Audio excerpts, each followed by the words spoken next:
His spine has the look of a man who spent decades carrying something too heavy for any one body to bear. The vertebrae in his lower back are compressed. 2 of them show signs of microfracture that healed wrong. Healed the way things heal when there is no rest and no treatment, and the work simply continues the morning after. His knees show wear consistent with decades of kneeling on stone. His right hand, the dominant hand, has healed fractures in 3 fingers. The tendons, where they have left their marks on bone, show the kind of stress that happens when a grip is held tight, repeatedly, for years at a stretch. A forensic osteologist examining these remains, real remains, pulled from a burial ground near the medieval Spitalfields site in the 1990s, estimated this man's age at death at somewhere between 35 and 45 years old. He was not old. He was finished. You are standing in London in the year 1320. You are, statistically, somewhere around 22 years old, if you made it this far. Which is, it turns out, a very large if. And what is going to happen to your body, and when, and why, is a story that the written records of this city politely avoided. It took archaeologists with calipers and parish clerks with ink-stained fingers to finally say it plainly. This is what they found. You were born in the parish of St. Botolph without Aldgate, sometime in the winter of 1300. It is the worst time of year to be born, not because of the cold, though the cold is real. Because winter is when the stored food is oldest, when the grain is farthest from harvest, when your mother, who has been on short rations for 3 months, is thinner than she should be for a woman about to nurse an infant. Her milk comes, but it is not what it would be in September. The priest baptizes you within 24 hours, not because the family is particularly devout, because the medieval church's position is unambiguous. An unbaptized infant who dies goes to limbo, not heaven. This is not theology. This is urgency. They have seen too many infants die in the first week to take chances. Historian Barbara Hannawald, drawing on London coroner's rolls in her 1993 study, Growing Up in Medieval London, found that children under 5 were dying at rates their rural counterparts simply did not match, and that accidental deaths alone, the ones visible in the record, represent only the surface of child mortality. Disease does not leave a paper trail. Fever does not require a coroner. For every child who survived their first 5 years in medieval London, at least one sibling in the same household did not. You are the one who survived. You do not know this is unusual. You do not know this is luck. The thing that almost kills you at age 2 is not plague. It is not famine. It is a summer diarrhea, what the records call the bloody flux, that passes through your street and takes 4 children from 3 households in 11 days. Your mother boils the water that week because someone told her to, because someone she trusted had heard that boiled water was safer, though no one could have told you why. This is the only reason you are still here. A piece of informal knowledge, passed woman to woman, in defiance of every official medical theory of the age. You are 5 years old now. You have survived the worst window. But here is the thing. Surviving childhood does not mean what you think it means, because what is waiting for you in the water supply is not finished with your family yet. And we have not yet discussed what you were drinking every single day. Stay with me. London in 1300 has approximately 80,000 people packed into the square mile inside the old Roman walls, plus suburbs pushing out beyond every gate. It has no sewage system. It has no germ theory. It has the Thames. The Thames is your water source. It is also where the tanneries discharge. It is also where the butchers dump. It is also where the city's waste, human, animal, industrial, ends up.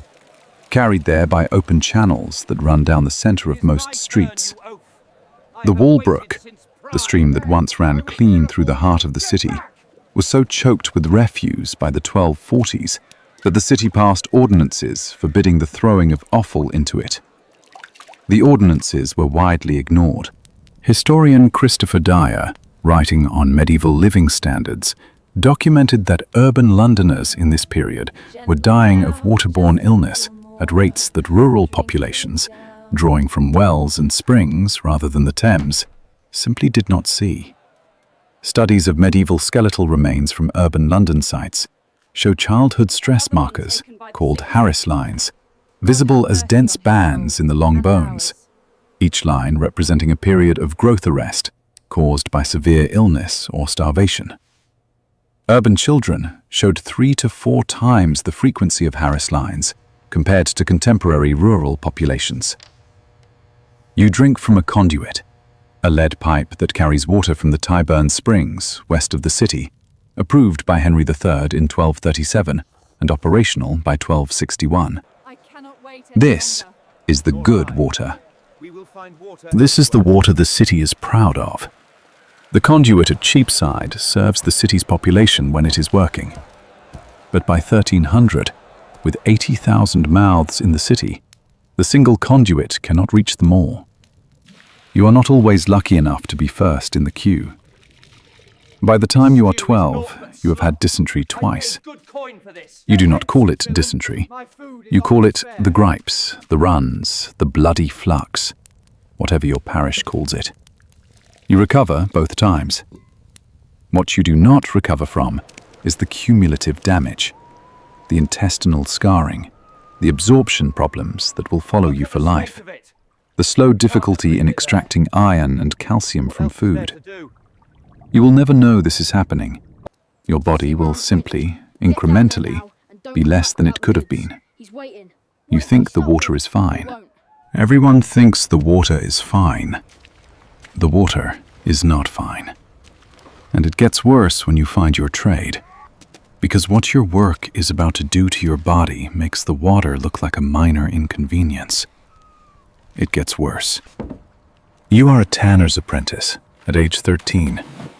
You work on the south bank of the Thames in Bermondsey, where the tanneries cluster because the stench keeps them at a distance from the city's wealthier parishes. The work is this. Raw hides arrive bloody and stiff. You soak them in water first, then treat them with lime to loosen the hair. Then comes the baiting, a pit of water mixed with dog dung and pigeon dung left to ferment. The bacterial enzymes in the dung break down the collagen and soften the hide. You push the hides through this pit with long wooden poles, then scrape the loosened hair and flesh from the skin with a curved knife, leaning hard over a wooden beam, for hours. The floor of the tannery is permanently wet with a mixture of water, animal blood, lime solution, and the baiting liquid. The smell is so embedded in your skin and hair that it follows you to church on Sunday. By the time you are 20, you have lime burns on your hands and forearms that healed into scar tissue. This is considered normal. This is not the worst trade. The worst trade is lead white manufacture, painting pigment made by exposing sheets of lead to acetic acid vapor. The women who ground and packed white lead paint in London's colour workshops were, according to Tony Waldron, paleopathologist and honorary professor at UCL's Institute of Archaeology, showing signs of chronic occupational poisoning well before their middle years. The bone and joint damage, the subtle systemic stress visible in skeletal remains from workers in heavy metal trades, invisible to contemporaries and legible only to modern forensic examination. But occupational illness is not the main killer here either. The main killer in your trade is simpler.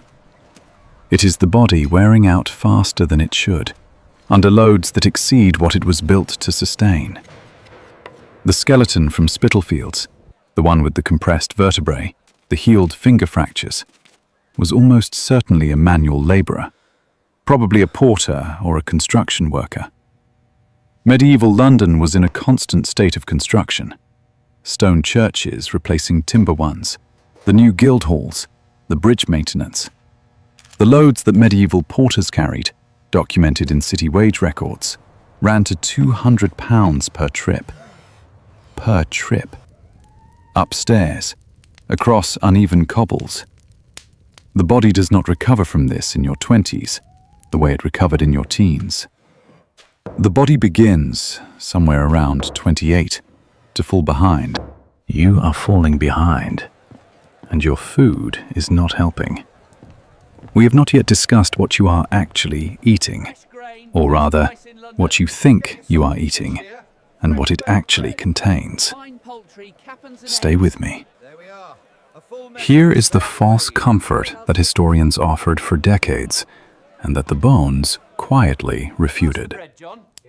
The argument was this: medieval Londoners ate a surprisingly varied diet, not just bread. Pottage with leeks and onions, river fish from the Thames, seasonal vegetables from the market gardens outside the city walls. Records of city ordinances against food fraud suggest that there was food enough to adulterate, which meant there was food. This is true, and it does not matter as much as it sounds. Here is why. The caloric adequacy of a medieval London diet depended entirely on the harvest, and between 1315 and 1322, there was no adequate harvest. The Great Famine, triggered by sustained rainfall that rotted grain in the fields across northern Europe, reduced food availability in England by estimates ranging from 10 to 25% in the worst years. In London, grain prices collapsed into crisis.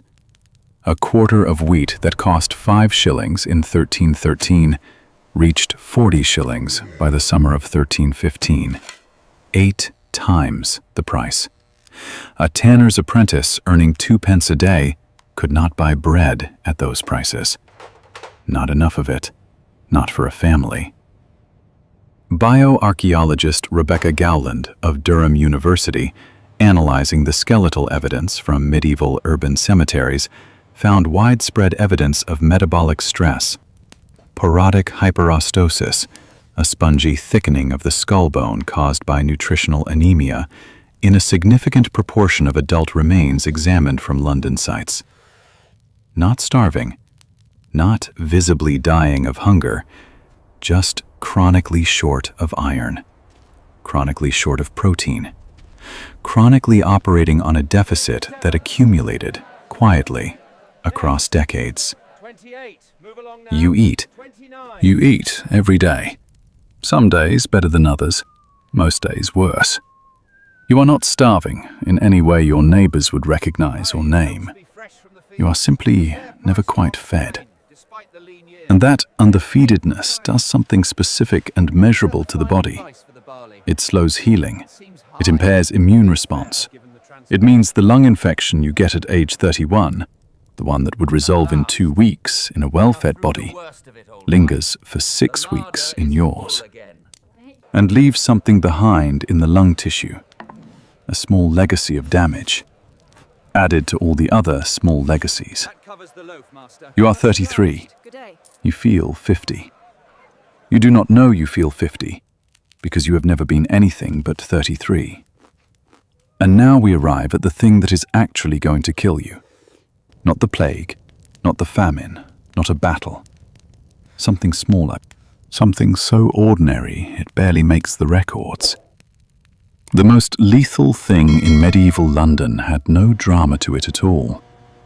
That is precisely what made it so lethal. Stay with me. He is still there, in a drawer somewhere. A set of bones catalogued with a reference number. The forensic notes read, adult male, estimated age 35 to 45, evidence of occupational stress, evidence of childhood metabolic deficit, evidence of chronic pulmonary inflammation. No name, no parish, no record of what he carried or for whom. or for how long. We did not name the things that were killing him. We do not tend to name the things that kill ordinary people through ordinary means. We save our naming for the dramatic, the plague, the battle, the famine year, the things that make good chronicles. What this man died of was a fire. A hearth fire, lit every winter of his life for warmth, in a room without a proper flue. A fire that any stonemason could have redirected. A fire that killed him across 4 decades, so slowly that no one in his parish ever thought to remark on it.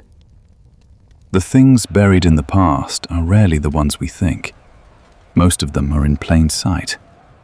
They always were.